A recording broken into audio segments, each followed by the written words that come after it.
Saludos a todos los televidentes de Visión Dominicana. Muchísimas gracias a la persona que nos prefiere a esta hora de la noche, de lunes a viernes, 7 a 8 por Ready, Canal 6 de Telecable Central. Hoy con muchísimas informaciones para todos ustedes. Tendremos temas tan interesantes como es los componentes de la Junta Central Electoral, así como también hablaremos de algo tan interesante de la nueva ordenanza del Ministerio de Educación, el portafolio de la noche, y a las 7:30 estaremos con el licenciado Alfredo Cruz Polanco con un tema interesantísimo. Oliver, vámonos a la pausa y cuando retornemos, más de contenido de Visión Dominicana. Tú decides.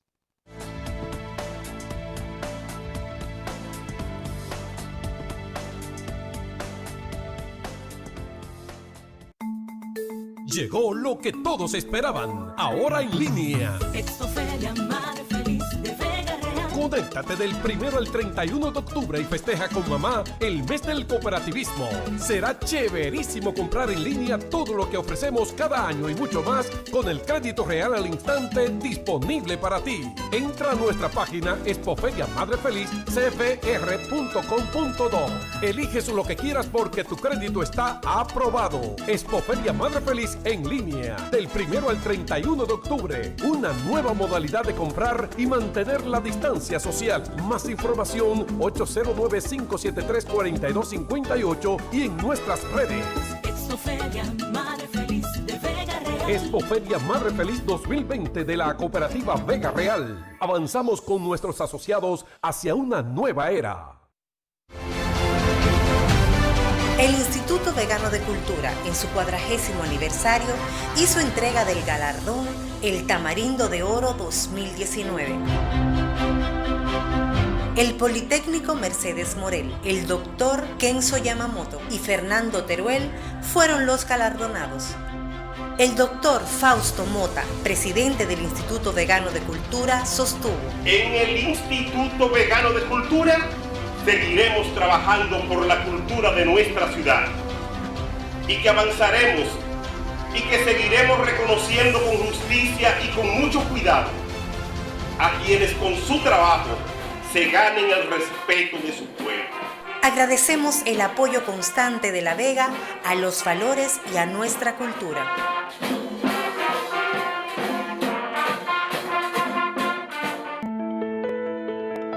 Me da mucha felicidad poder servirle a mi pueblo.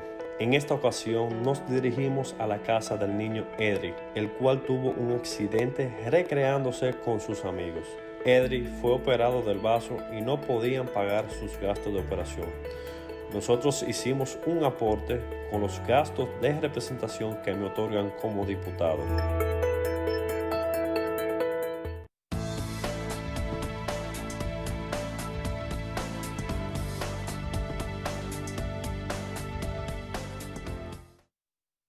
Sí.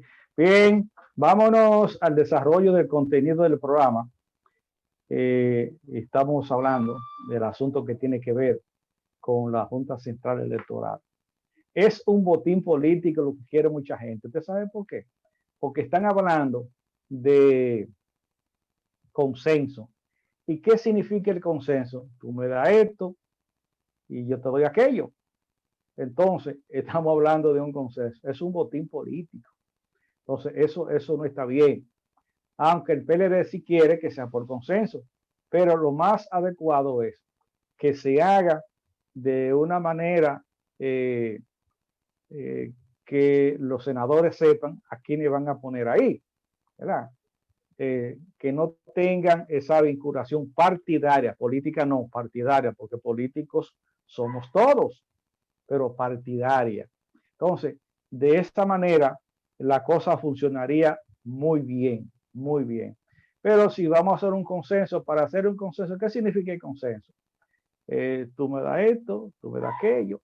Entonces vamos a tener una mezcolanza de colores en la Junta Central Electoral y eso no está bien. Los tiempos están cambiando.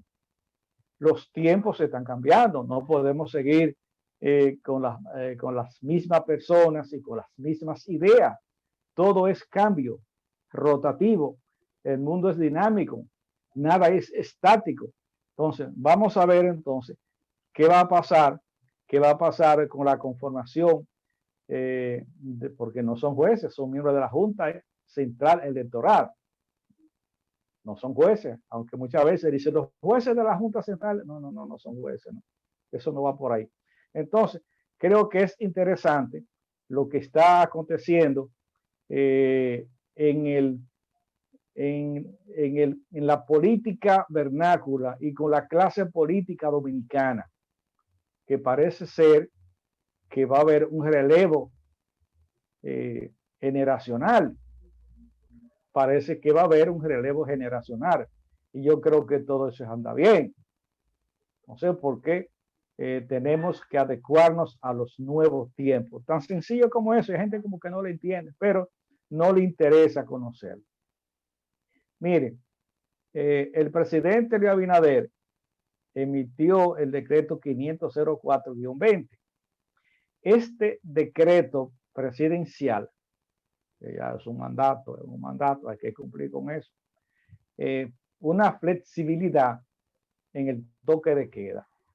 Por ejemplo, de 9 de la noche hasta las 5 de la mañana, ¿verdad? Usted sabe que yo creo que usted no hizo desde las 9 de la noche hasta las 5 de la mañana, óigame. Bueno, no se sabe lo que usted va a hacer.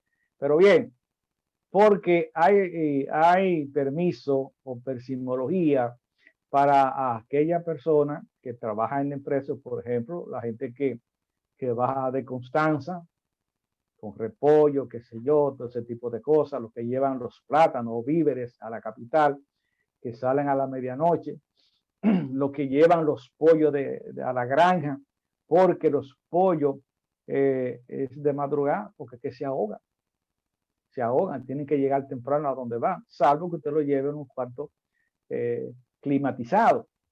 Entonces, esto es el toque de queda. Muchos necesitarán un permiso, por ejemplo, una acreditación. La gente de la prensa puede transitar a cualquier hora con una acreditación. Oiga bien, una acreditación, no que usted diga que yo soy periodista, ajá, ¿y a qué medio usted pertenece?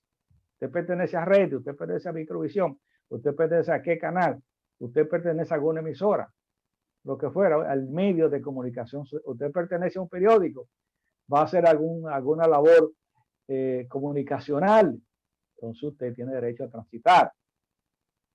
Los delivery hasta las 11 de la noche, eso está bien. O porque si usted quiere comida, la manda a buscar, entonces el delivery, esto le va a permitir cierto dinamismo al comercio, porque imagínense, pues son 6 meses ya sin tener una producción adecuada. 6 meses, usted se imagina, 6 meses esperando, óigame, y entonces con gastos fijos, porque esa es la otra parte, gastos fijos. Y usted me dirá, pero bueno, ¿y quiénes tienen derecho? Bueno, usted tiene un permiso, un conduce, un waiver, como usted le quiera llamar, y de esa manera usted le enseña. Pues no le pasa como aquella rubia que le dieron un permiso a aquella muchachona de Macorís, a Francisco de Macorís, y entonces, bueno, ella se cedió en eso y tuvo que quedarse en la capital con ella. Entonces, apellido Marca. La cuestión es que hay que ver qué va a pasar ahora con estas 2 horas. Los fines de semana también. La cosa se alargó, como se dice, sábado y domingo, hasta las 7 p.m. O sea, porque muchas veces hay gente que dice, está, qué sé yo, usted se imagina que uno coja para Puerto Plata y que generalmente de Puerto Plata la gente sale a las 2 de la tarde. Está bien, usted programa, bueno, yo de Puerto Plata a La Vega, por ejemplo, ¿llego en qué tiempo? En 2 horas. Usted calcula 2 horas, pero usted no sabe el tapón que puede encontrarse en el camino o la dificultad y entonces le coge el tiempo, porque de 2 de la tarde a 5 son 3 horas.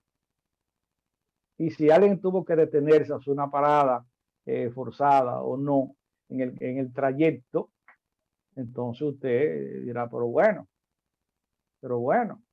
me cogió, entonces no voy a cumplir. Pero bien, creo que todo esto es interesante. Todo esto es interesante porque estamos viendo cómo el COVID-19 que ha ido bajando, pero según el psiquiatra, el doctor Héctor Guerrero Heredia, ha dicho que tenemos menos muertes, pero más contagiados. Y la otra parte es más personas estresadas. Y esta es la base para cualquier tipo de enfermedad, porque una persona estresada, usted se imagina lo que le puede pasar. Vive incómodo, no.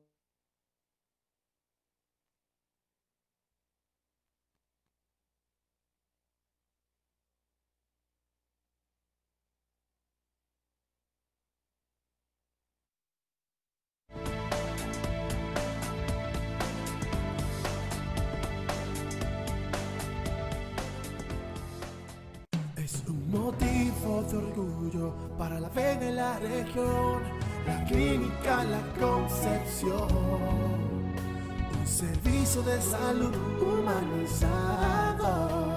Con 76 especialistas, 30 especialidades y una gran inversión en equipos médicos para satisfacer las necesidades de nuestros pacientes. En La Concepción seguimos creciendo para ti.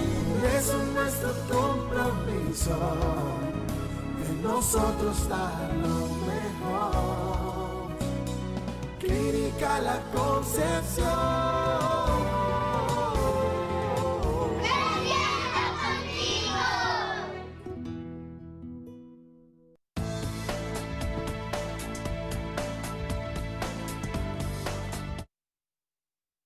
Bien, mientras estábamos en la pausa cumpliendo con unos compromisos comerciales.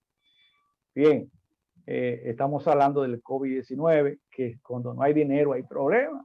Hay problemas. Esto complica todo, porque no hay la facilidad de usted desplazarse, comprar lo que usted quiere. La gente lo que está comprando es comida y medicina ahora, y combustible. La gente no tiene comprando ni invirtiendo. No es tiempo de eso. O sea, no es tiempo de eso. Pero bien, así andamos. Así andamos. Bueno, uno dice cómo anda la cosa. Hay un tema que llama poderosamente la atención y es el asunto de la ordenanza del Ministerio de Educación, del Consejo, que le da poderes en la misma a nombrar a directores regionales, distritales, o sea que lo puede hacer todo, puede mover todo. Entonces, no sé, porque aquello fue por concurso, fue por oposición. Entonces escuché a María Teresa hablar en el sentido que cómo era posible que un director regional lo mandaran como asesor. ¿Asesor a qué? Porque el Estado invirtió un dinero en ese director regional. Entonces, no se puede degradar. Entonces, ¿qué es lo que va a hacer? Cobrar el mismo sueldo o salario, ¿haciendo qué? Sería un desperdicio porque hay gente que ahí es muy preparada. Ahora, que vengan otros que estén preparados, bien, pero que hay gente muy preparada y yo creo que debía tenerse un poquito de cuidado en ese sentido si vamos a hacer un cambio y que no sea para lo peor. No, así no. Entonces, creo que es interesante todo esto porque es la ordenanza 01/2020, así que es la primera ordenanza, ¿verdad? La 01. Y uno dice, pero bueno, dirán que están en el gobierno, entonces esa ordenanza la firmó el ministro, la ordenó el ministro de Educación y el consultor jurídico, o sea, que es lo que muchos estaban esperando. Bueno, yo no me muevo de mi dirección regional o de este distrito si no hay una ordenanza que me diga que yo debo ser sustituido y me mandan a otro lugar porque pertenecen al ministerio. Pero así son las cosas. Oliver, vámonos a la pausa y cuando retornemos después de la pausa, venimos entonces con el portafolio de la noche. Oliver, tú decides.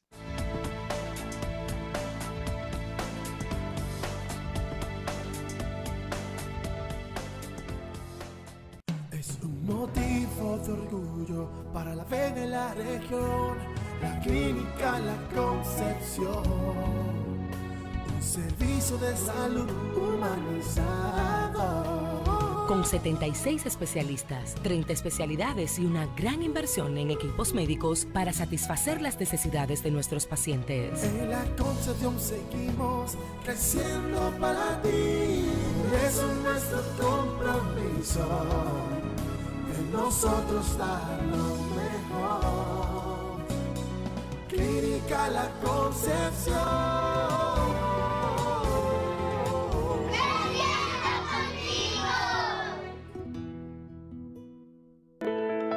Me da mucha felicidad poder servirle a mi pueblo.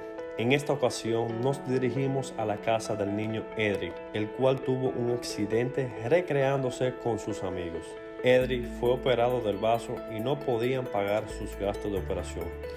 Nosotros hicimos un aporte con los gastos de representación que me otorgan como diputado.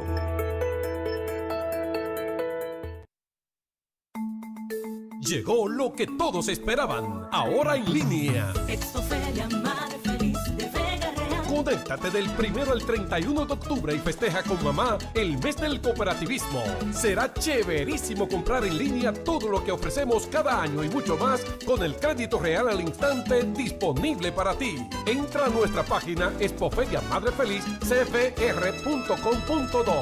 Eliges lo que quieras porque tu crédito está aprobado. Expoferia Madre Feliz en línea del 1 al 31 de octubre. Una nueva modalidad de comprar y mantener la distancia social. Más información 809-573-4258 y en nuestras redes. Expoferia Madre Feliz de Vega Real. Expoferia Madre Feliz 2020 de la cooperativa Vega Real. Avanzamos con nuestros asociados hacia una nueva era.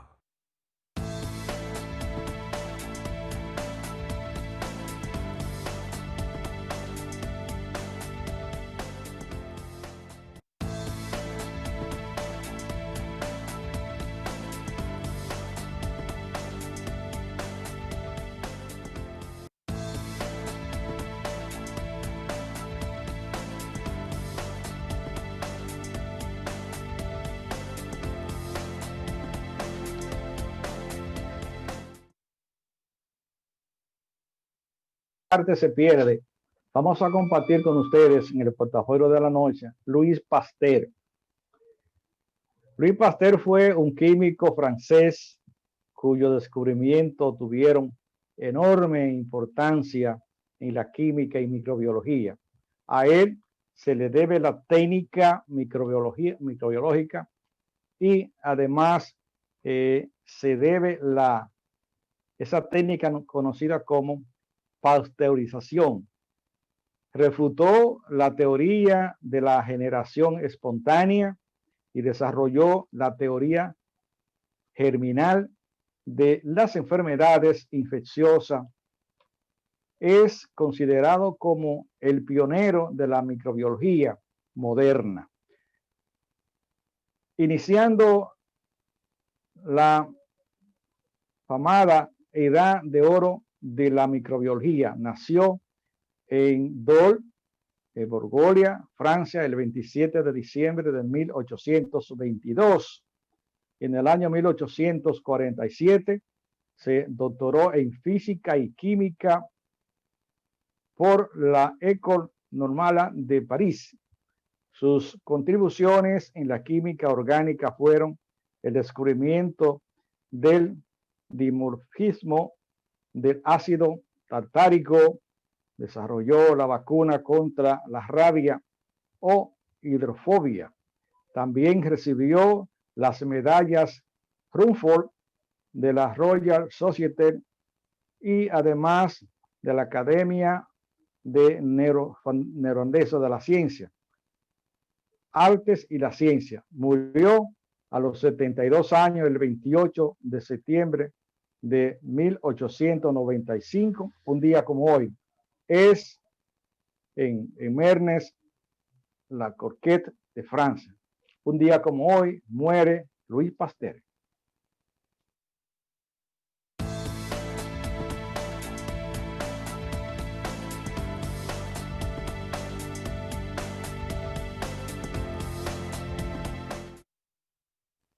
Bien, estamos en su programa Visión Dominicana de lunes a viernes por Redi Canal 6 de Telecable Central, llevando todas las informaciones actualizadas y, como es normal, la que la gente siempre necesita saber. Estuvimos escuchando las declaraciones del ministro de Medio Ambiente, en el sentido de la persecución de aquellas personas que no han atemperado al llamado de la sociedad vegana, de la quema de la paja de arroz.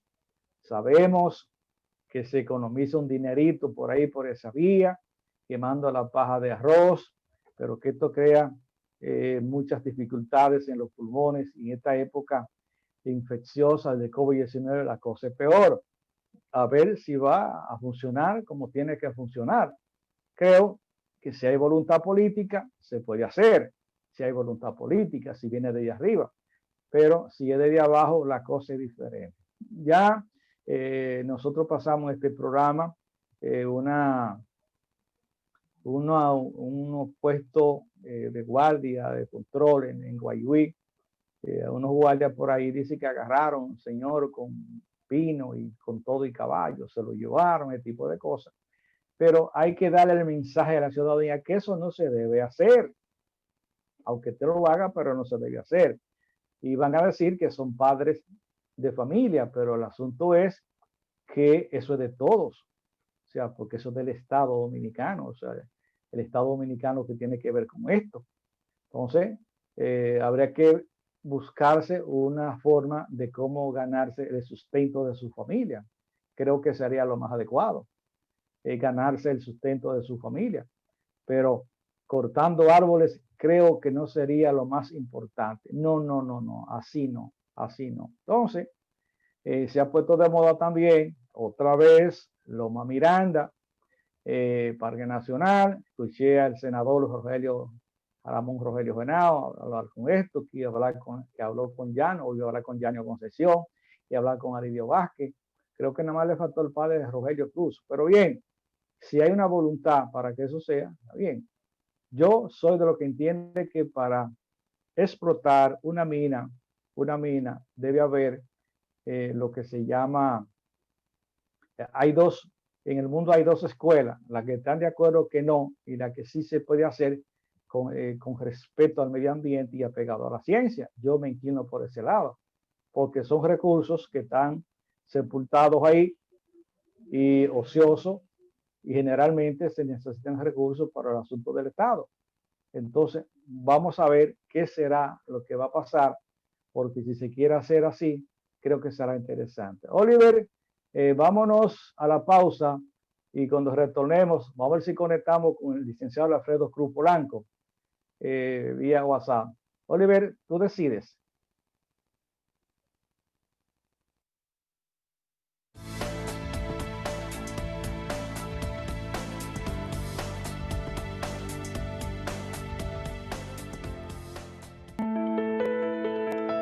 Me da mucha felicidad poder servirle a mi pueblo.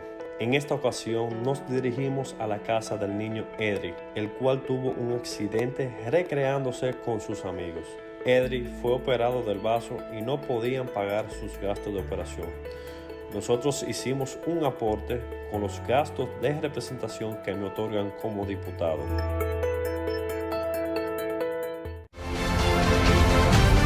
El Instituto Vegano de Cultura, en su 40º aniversario, hizo entrega del galardón El Tamarindo de Oro 2019. El Politécnico Mercedes Morel, el doctor Kenzo Yamamoto y Fernando Teruel fueron los galardonados.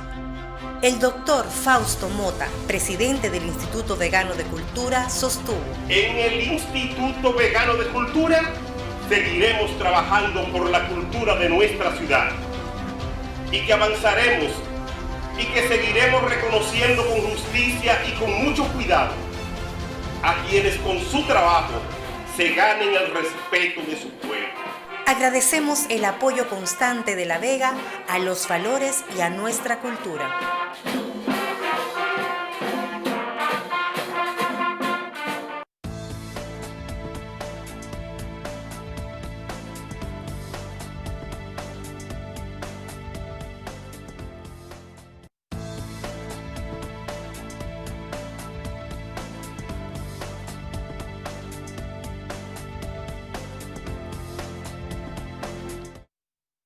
Bien, estamos ya conectados con el licenciado Alfredo Cruz Polanco, un gran ciudadano, una gran persona, un gran profesional, CPA o contador público autorizado y otros títulos que le adornan para compartir esta noche temas tan interesantes para La Vega y el país. Licenciado, buenas noches. Muy buenas noches, distinguido hermano César López. Gracias por la invitación, como siempre nos las hace cuando hay acontecimientos, fechas e información importante, ¿verdad?, para el país, para La Vega y para el mundo, porque ya la ventaja de este sistema virtual es que a tu programa y esta noche nos están viendo y siguiendo desde Europa, desde Estados Unidos y hasta del Asia, porque otras veces me lo han informado de que nos están dando seguimiento. Así que te felicito por eso.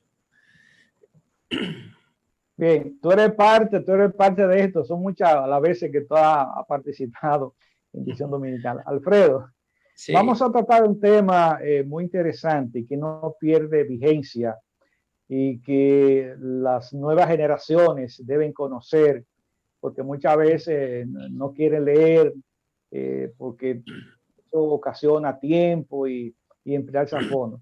Vamos a tratar el tema de la consecuencia del golpe de Estado a Juan Bosch de 1963. Yo sé que tú eres leído y seguidor de Bosch, yo también. Vamos a escuchar tu parecer para que compartamos el espacio de esta noche. Sí, muchas gracias, don César, por ese privilegio, ¿verdad? Yo también tuve un privilegio, ¿verdad? Como tú sabrás, y muchos veganos y dominicanos, que ejercimos la función de gobernador provincial de La Vega en el año 1996-2000, y a mí me tocó compartir los últimos momentos con don Juan, ¿verdad? Recibirlo aquí en La Vega, porque cuando él se le metía el veganismo en la mente, había que traerlo como quiera que sea. Cuando él decía, quiero ir para La Vega, había que traerlo, se ponía rabioso. Entonces a mí me llamaba Diomedes Núñez Mercedes, Diomedes Núñez Polanco. Me decía, Alfredo, don Juan va para allá, ya tú sabes, prepare la comidita que le gusta y búscale una casa fresca, ¿verdad?, donde se sienta cómodo, ¿verdad? Y inmediatamente nosotros le buscábamos una casa, ¿verdad?, de sus amistades de aquellos años, de otrora, ¿verdad?, con lo que él compartió en su juventud. Y así, ¿verdad? Y luego conversábamos con él y él me contaba muchas anécdotas, César, muchas cosas importantes. Y esta fecha que tú señalas, el pasado 25 de septiembre, hace ya 3 días, se conmemoran 57 años de aquel doloroso acontecimiento, de aquella apuñalada mortal que se le dio al país, porque el primer intento democrático, el primer gobierno después de la caída de Trujillo, el de Bosch, electo con casi el 60% en el 20 de diciembre de 1962, eso ha traído unas consecuencias graves para el país, porque ese golpe interrumpió el orden constitucional y democrático, ¿verdad?, y el desarrollo que el país venía avanzando en lo político, en lo económico, en lo social, en lo institucional y en lo cultural, porque Bosch gobernó apenas 7 meses, ¿verdad? Con la constitución más moderna, la mayor justicia social, llamada la Constitución de 63, reconocido a nivel internacional por los grandes constitucionalistas y juristas, ¿verdad? Una constitución realmente justa, ¿verdad? De igualdades, de derechos para todos los dominicanos. Y desgraciadamente se unieron para derrotarlo la cúpula empresarial de ese momento, la cúpula militar y de la Policía Nacional, los partidos trujillistas y otros que no pudieron salir airosos, como la Unión Cívica, dirigida por Viriato Fiallo, y otros más. La embajada norteamericana que estuvo al frente, y desgraciadamente, y me duele decirlo, la cúpula de nuestra madre Iglesia Católica. Inclusive Así ahí hasta un pariente mío, o sea, o yo soy pariente de ese, que fue Hugo Eduardo Polanco Brito, ¿verdad? Que fue monseñor, que fue quien me hizo la primera comunión, o sea, la hice con él y me confirmó. Y desgraciadamente, ¿verdad? Todos esos sectores se unieron para derrocar el primer intento democrático. Y hoy estamos pagando, César y amigos televidentes, esa consecuencia, ¿verdad? Todavía los problemas de corrupción, de analfabetismo, de energía eléctrica, de desempleo, de viviendas, de caminos, de carreteras, de agua potable, ¿verdad? De inseguridad social y seguridad ciudadana, los problemas de fronterizos, ¿verdad? Y una serie de desigualdades que don Juan estaba enfrentándolo, ¿verdad? Justamente. Lo primero que don Juan hizo fue enfrentar la corrupción, inclusive sometió a la justicia a uno de sus más cercanos colaboradores, ¿verdad? José Gel, que ahorita vamos a poner un videíto que hay por ahí, donde don Juan realmente se hizo eco a través de su sobrina Milagro Ortiz Bosch, de que ese señor estaba extorsionando a Celso Pérez, cobrándole $25,000, que era mucho dinero para esa época, para que él pudiera instalar una empresa de calzado. Celso Pérez, ¿ustedes recuerdan quién fue Celso Pérez? Que fue el abuelo de Celso Marrancini, realmente. El papá de doña Mari Marrancini, que es la que dirige hoy todavía a su edad ese gran instituto, ¿verdad?, de rehabilitación, que aquí en La Vega lo tenemos. Entonces, realmente reconocido por Estados Unidos, el gobierno de Bosch fue uno de los más honestos, capaces y mejor administrados. Pero, desgraciadamente, César y amigos televidentes, y esto es lo importante, y don Juan siempre nos lo contaba eso cuando tuvimos la oportunidad, desde antes de don Juan ser presidente, cuando él estaba aspirando en campaña, había un gran interés en que él no fuera candidato. Tuvo problemas con la Iglesia Católica. Yo recuerdo, estando yo pequeñito, don Juan fue a un debate con Láutico García, un sacerdote jesuita, que lo acusaba y lo perseguía de comunista.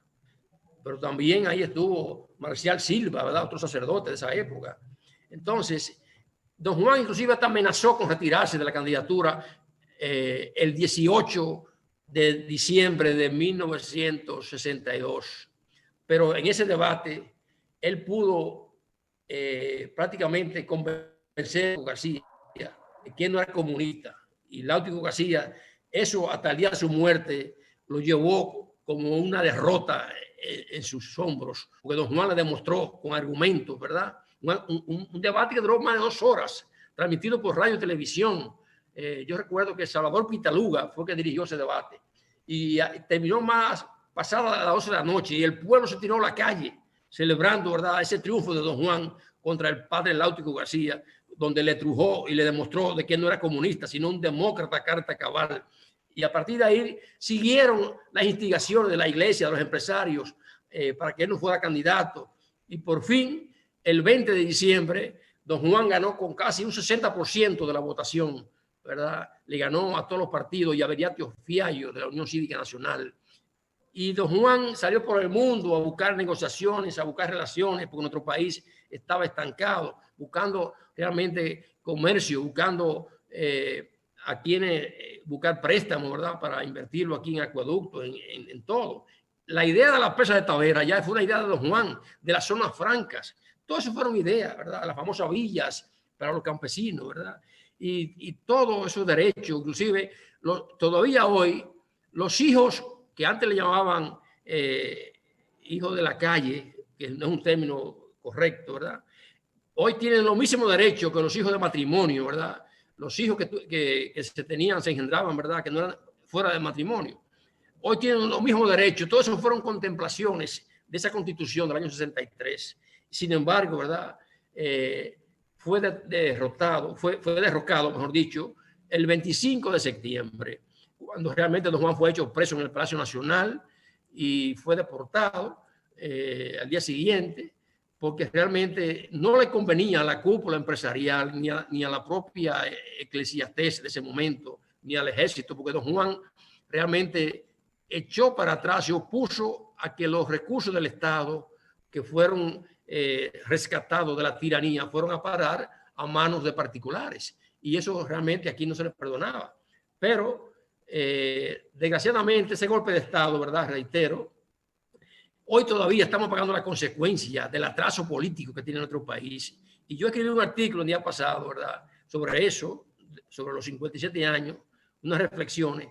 Digo que da pena y vergüenza que todavía estemos hablando más de lo mismo y todavía ese tránsito hacia una verdadera democracia todavía está en trámite, todavía no se ha realizado, no se ha completado.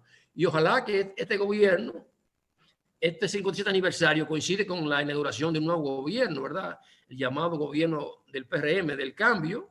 Y ojalá que el presidente Luis Abinader Corona, un hombre joven, con mucha visión, un gran profesional y un gran empresario, realmente contribuya y lo dejen también hacer, ¿verdad? Para que realmente se logre ese proceso donde podamos obtener una verdadera democracia, porque la verdad que el país ha echado más de medio siglo hacia atrás en lo político, en lo económico, en lo social, en lo institucional. Esas grandes debilidades que tenemos hoy en nuestras instituciones, ese macuteo, esa corrupción, ¿verdad? La falta de aplicación de un régimen de justicia, ¿verdad? De consecuencia. Todo eso se debe precisamente a los problemas que Don Juan estaba enfrentando y por los cuales no lo dejaron gobernar. De manera, pues, César, que las presentes y futuras generaciones, nuestros niños, nuestros jóvenes, deben de conocer con detalle este acontecimiento y ojalá que el nuevo ministro de Educación también se empeñe y se motive a que esto sea material didáctico en las escuelas, porque los pueblos que no conocen su historia o su pasado, dice una frase, están condenados a repetirlo. ¿Tú me estás entendiendo? Entonces yo creo, como tú dices, estos son acontecimientos que debemos dominarlos, los niños, los jóvenes, para que realmente no se dejen confundir del por qué el primer intento democrático de nuestro país fue tirado por el suelo, ¿verdad? Tantos avances, tantos logros, ¿verdad? Que Don Juan realmente estaba llevando a cabo en apenas 7 meses. Yo creo, Alfredo, yo creo que Don Juan se adelantó en el tiempo, porque él tenía proyectos de la electrificación nacional del país y eso no le gustó a mucha gente, además de la forma de cómo enfrentar la corrupción. Eso dio señales muy llamativas a gente que quiere tener cosas sin ganárselas, sin trabajarlas, simplemente cogiéndose del erario. Y eso no gustó. Además, se le hizo una campaña atroz, feroz, de que podría ser otra Cuba. Y entonces ahí vino el asunto porque Don Juan tenía muy buenas relaciones con Fidel Castro, con muchos políticos de izquierda, centro izquierda, en fin. Y eso no le gustaba a la gente de la tierra del tío Sam. Pero bien, es un parte de la política vernácula y que yo creo que es interesante dar a conocer estos detalles porque tenemos una clase política que yo creo que Don Juan hablaba de atraso. Don Juan hablaba de atraso de la clase política y que aquí no había clases sociales, que aquí lo que habían tercapel tres clases sociales, pero que aquí los empresarios no estaban organizados de una manera tal como en otros países. Entonces creo que don Juan se adelantó a su época porque todavía el analfabetismo estaba todavía en un alto porcentaje en nuestro país. Yo coincido contigo, César, realmente ahí 100%. Es cierto, un país que acababa de salir de 31 años de la más férrea, sangrienta tiranía, la de Rafael Leonidas Trujillo Molina, ¿verdad? Un gobierno que se caracterizó por los grandes crímenes, ¿verdad? El latrocinio, el apoderamiento de todas las propiedades del Estado hacia la familia Trujillo. Y don Juan, ¿verdad? Realmente vino con su eslogan de borrón y cuenta nueva, es decir, de dejar atrás las deudas de sangre, de odio, de rencor. Don Juan fue muy tolerante. Don Juan quiso gobernar para todos, con todos los sectores. Inclusive los sectores trujillistas lo apoyaron a él. Y creo que claro, había que ponerse los zapatos de don Juan en ese momento. Pero creo que el dejar las altas instancias de militares encabezadas por Elías Washington y Wessing, ¿verdad? Y otros tipos más. Eso realmente contribuyó a su derrocamiento, ¿verdad? Inclusive se comenta, y don Juan también lo expresaba, que la noche antes y en la madrugada hubo una discusión en el Palacio Nacional, porque don Juan quería destituir a Elías Washington y Wessing, y en la propia Fuerza Armada, en San Isidro, que dirigía el CEFA, que era la escuela, ¿verdad?, de entrenamiento de las Fuerzas Armadas, se llamó, ¿verdad?, unas protestas, realmente. Se enteraron de que don Juan quería cancelar a Elías Washington Wessing, y don Juan amenazó con renunciar, pero era como un rejuego, ¿verdad?, diciendo que él iba ante el Congreso, iba a mandar una carta, porque si él como presidente no podía destituir a un militar, entonces él no era ningún presidente. Pero eso, ante los militares, si don Juan hacía esa carta ante el Congreso, aunque no fuera verdad que lo iba a hacer, eso iba a ser un gran daño a la cúpula militar. Y por eso esa noche trataron de derrocarlo.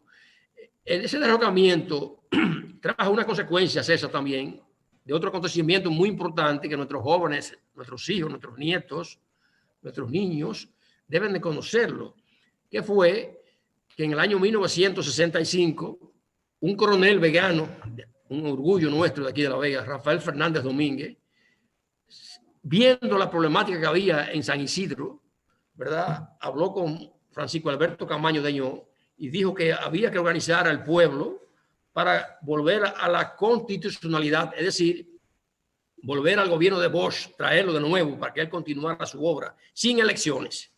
Y logró, ¿verdad?, un gran objetivo. El pueblo se armó de valor, de patriotismo, y ya en plena guerra, ¿verdad?, entre hermanos, entre dominicanos, ya realmente los constitucionalistas estaban ya derrotando al ejército y a la policía, causándole grandes bajas. Pero lamentablemente ahí vino la invasión norteamericana.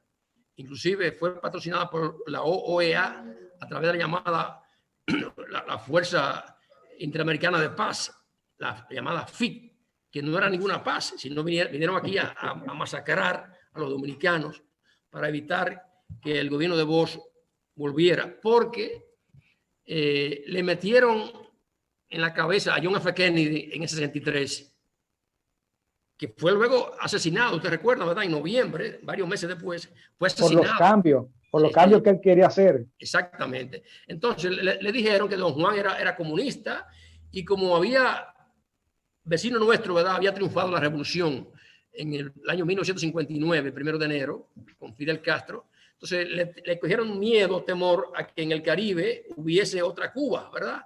Y de ahí vino realmente, ¿verdad?, ese enfrentamiento y esa provocación hacia el gobierno de Bosch. Entonces, realmente por eso la revolución de abril de 1965 no tuvo un final exitoso, porque imagínense, aquí solamente invadieron 42,000 marines, cuando en Vietnam, que ese mismo año se estaba llevando a cabo una de la guerra más sangrienta, Estados Unidos solamente mandó 23,000 marines a Vietnam, que fue derrotado allá. Entonces aquí mandó 42,000, porque no aplastaron. Y esos son acontecimientos que realmente los jóvenes de hoy tienen que conocerlo, ¿verdad? Y dominarlo, porque ha habido mucha tergiversación, muchas mentiras, ¿verdad? Don Juan escribió una carta, ya hecho preso, en el Palacio Nacional el 26 de septiembre. Si tú me lo permites, César, yo podría leerla. Claro.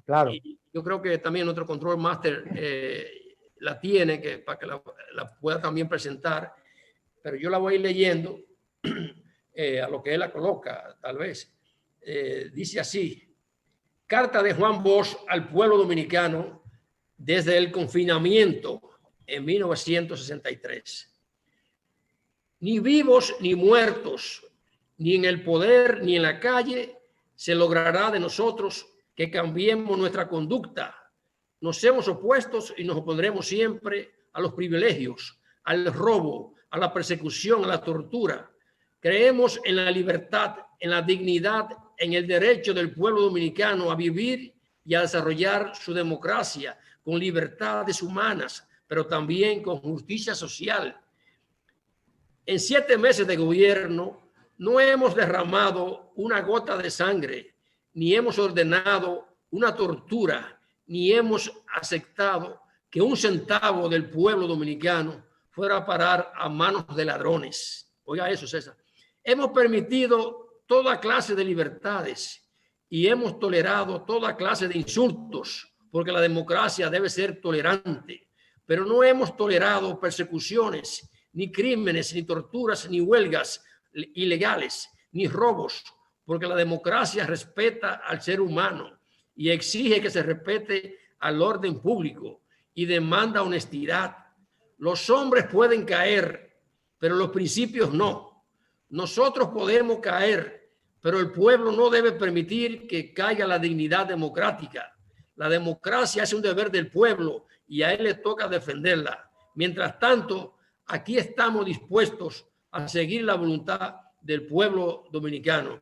Juan Bosch, Palacio Nacional, 26 de septiembre de 1963. Ella era hecho prisionero para deportarlo, desgraciadamente. Hacia Puerto Rico. Sí, y con eso, ¿verdad?, se le dio una puñalada mortal a nuestro sistema democrático, que todavía hoy la seguimos pagando, César y amigos televidentes. Hoy todavía seguimos sangrando por la herida de esa puñalada, yo diría, trapera, que esos sectores oligárquicos, religiosos, políticos, militares y la embajada norteamericana quisieron hacer. Y para que usted vea cómo son las cosas, realmente 3 meses después, John F. Kennedy cae abatido en Texas, realmente, porque realmente eso era parte de la Guerra Fría que había y de los problemas internos que había entre su país. Quiero que sepan, amigos televidentes, jóvenes que nos están viendo, tanto en el país como fuera de nuestro país, que el fantasma del golpe de Estado todavía no ha desaparecido, se mantiene aún. Lo que pasa es que ya no se hacen con violencia, ¿verdad?, ni crímenes, como se hizo con Bosch y como se hizo con Allende 10 años después, en 1973, que también fue derrocado por la cúpula del ejército, encabezada por Pinochet y los norteamericanos.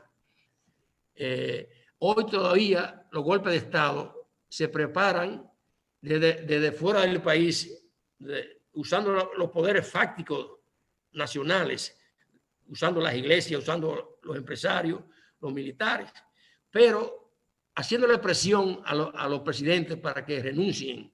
Ahí tenemos el caso de Dilma Rousseff en Brasil, ¿verdad? Y realmente la quisieron hacer un juicio, el llamado impeachment, ¿verdad? Una frase norteamericana. Luego, el más reciente golpe de Estado lo tenemos en Bolivia con Evo Morales, que lamentablemente, después de haber realizado el mejor gobierno en toda la historia de Bolivia, de haber rescatado los recursos naturales, el analfabetismo, toda la propiedad del Estado, pero la ambición de poder también lo llevó a querer gobernar más allá de lo que dictaba la Constitución, y por eso el ejército, la policía también lo frenó y hoy está en el exilio y desgraciadamente, ¿verdad? Es un golpe de Estado, pero sin violencia, como ocurría antes, como no ocurría antes. Es para que veamos que aún el fantasma de los golpes de Estado, César, no ha desaparecido todavía, aún se mantienen. ¿Te comprende? Lo que pasa es que ya se usan otras fórmulas, otro formato, pero en fin, es lo mismo. Porque aprietan con la economía, ya no es tirando, no con fusiles, Así ni con mismo es. bombas, ni con bombas. Sí. Porque tú sabes como financista que tú eres, cuando hay problemas con el dinero, las entradas, la finanza, ¿qué se hace con un país que tiene que vivir endeudándose constantemente? Entonces, hay un asunto que dice que el que paga manda. Sí, aún recordamos en los tiempos de Báez, que fue arrendada la bahía de Samaná, ¿verdad? Y eso produjo la primera intervención norteamericana en el año 1916, para los que llevan anotaciones, ¿verdad? Que se prolongó hasta 1924. Es decir, nuestro país ha sido... 2 veces. Bueno, militarmente. Son más. Lo que pasa es que esas son lo que la historia recoge, ¿verdad? Ha sido invadido en esas 2 ocasiones, que realmente han lacerado la democracia, la economía y las instituciones. Por eso realmente las nuevas autoridades, el nuevo gobierno, el nuevo presidente, ¿verdad? Tienen que conocer esa historia, ¿verdad? Tenemos que conocer nuestro pasado, como decía don Juan, porque realmente tenemos que seguir contribuyendo a fortalecer nuestras instituciones democráticas. No podemos seguir nosotros, ¿verdad? Cada 4 años haciendo cosas incorrectas. Nuestra Constitución hay que respetarla, hay que fortalecerla, ¿verdad? Y que todo siga normal, porque realmente eso es lo que se debe. Bien, Alfredo, Sí. hemos llegado a la parte final. El tiempo, tú sabes, tú conoces esos relojes de arena que habían antes. Con el tiempo, entonces el control mate nos dice que solamente hay tiempo para despedirse. Tu mensaje final. Bueno, realmente a los jóvenes, a los estudiantes, a los niños, ¿verdad? Que se preocupen por la situación política de nuestro país, que leamos, ¿verdad? Que reconozcamos y que descubramos esos acontecimientos para que no volvamos a repetirlo, porque desgraciadamente hoy estamos pagando esas consecuencias, fruto de ese crimen, de ese golpe de Estado de 1963 contra el primer gobierno constitucionalista y democrático del profesor Juan Bosch. Gracias, César, por invitarme. Bien, despedimos el espacio correspondiente esta noche con la frase del insigne maestro Pedro Enrique Sureña, quien dijo lo siguiente: solo la cultura salva a los pueblos. Y yo agrego la palabra más hermosa del diccionario castellano. Gracias y feliz resto de la noche.